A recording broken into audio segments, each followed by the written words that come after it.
عمرك سألت نفسك ليه في ناس فجأة خلال 3 أو 4 شهور جسمها بيتحول تحول مرعب؟ كتلة عضلية ضخمة، عروق بارزة، قوة غير طبيعية، واستشفاء أسرع من أي حد حواليهم. هل ده جينات خارقة ولا نظام سري؟ في أغلب الحالات السر بيكون في حاجة اسمها الهرمونات الخارجية. النهاردة هنتكلم بوعي وبهدوء، لا تهويل ولا تطبيل. هنفهم هي إيه، بتدخل جسمك تعمل إيه، وليه ممكن تديك شكل أسطوري في المراية لكن تدفع مقابله تمن صحي طويل المدى.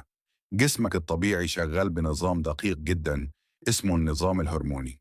المخ، تحديدا منطقة اسمها الهايبوثالاموس، بيبعت إشارات للغدة النخامية، والنخامية تبعت إشارات لباقي الغدد زي الخصيتين أو الغدة الكظرية.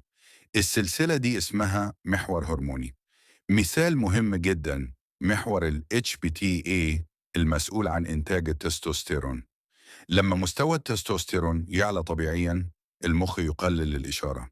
لما يقل، المخ يزود الإشارة. توازن مذهل. أول ما تدخل تستوستيرون صناعي من بره، الجسم يستقبل صدمة.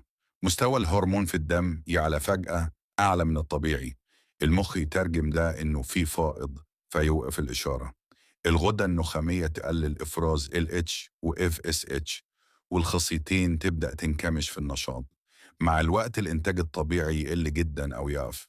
هنا أنت كده نقلت جسمك من مصنع شغال طبيعي لمصنع مقفول ومعتمد على استيراد. في البداية النتائج بتبقى مغرية جدا: زيادة سريعة في الوزن، ضخ دم رهيب في التمرين، أرقام بتزيد كل أسبوع، إحساس بالقوة والثقة. بس لازم نفهم إن جزء كبير من الزيادة دي بيكون احتباس سوائل بسبب تأثير الهرمونات على توازن الصوديوم والمياه في الجسم. العضلة تبان أكبر، لكن مش كله نسيج عضلي حقيقي. ندخل أعمق شوية. الهرمونات الخارجية بتزود تصنيع البروتين جوه الخلية العضلية. ده يخلي البناء أسرع، لكن في نفس الوقت بتأثر على خلايا الدم، تزود كرات الدم الحمراء بشكل مبالغ فيه أحيانا، فيبقى الدم تقيل أكتر.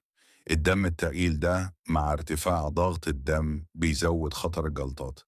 القلب هنا يدخل في الصورة. ناس كتير فاكرة إن القلب هيستفيد لأنه عضلة، لكن الحقيقة إن التعرض المستمر لمستويات عالية من الأندروجينات ممكن يسبب تضخم مرضي في عضلة القلب، خصوصا البطين الأيسر. التضخم ده يخلي ضخ الدم أقل كفاءة على المدى الطويل، ومع الوقت ممكن يؤدي لفشل قلبي أو اضطراب في النبض. نروح للكوليسترول. الستيرويدات غالبا بتقلل HDL الكوليسترول الجيد، وبتزود LDL الضار. المعادلة دي لو استمرت شهور أو سنين بتسرع تصلب الشرايين. تخيل شرايينك تبقى أضيق سنة بعد سنة وانت لسه في العشرينات. الكبد بقى، بعض المركبات الفموية بتعدي على الكبد مباشرة وبتضغط عليه جدا. ارتفاع إنزيمات الكبد أول إنذار. مع الاستخدام الطويل ممكن يحصل تليف جزئي أو أورام حميدة نادرة.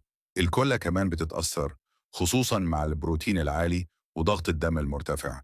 نيجي للجانب النفسي. في فترة الاستخدام ممكن تحس بطاقة عالية، ثقة مفرطة، وأحيانا اندفاع وعصبية.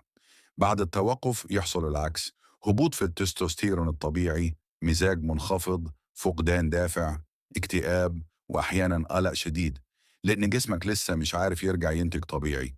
ناس كتير تعتمد على ما يسمى BCT، العلاج بعد الدورة. الفكرة إنه يحفز الجسم يرجع ينتج تاني. أحيانا ينجح جزئيا، وأحيانا لأ. في حالات كتير بيحصل ما يسمى secondary hypogonadism، يعني إنتاج ضعيف مستمر. الهرمونات الخارجية مش بس تستوستيرون، في هرمون النمو اللي بيزود حجم الأنسجة، وممكن يسبب تضخم في الفك واليدين لو استخدم بجرعات عالية. في الإنسولين، أخطرهم لو استخدم غلط ممكن يسبب هبوط سكر قاتل. في مركبات تانية بتلعب في مستقبلات الجسم بطرق معقدة جدا. المشكلة إن أغلب الناس بتشوف النتيجة السريعة وما بتشوفش الصورة الكاملة. بتشوف جسم ضخم على السوشيال ميديا، لكن ما بتشوفش التحاليل، الأدوية المساعدة، الضغط العصبي أو الأعراض الجانبية. أنا مش هنا علشان أقولك اعمل أو متعملش، أنا هنا علشان تبقى فاهم. لو قررت تدخل المجال ده لازم تبقى عارف إنك بتغير نظام هرموني ربنا خلقه متوازن بدقة مذهلة. السؤال الحقيقي مش هكبر قد إيه، السؤال هتعيش قد إيه بصحة كويسة.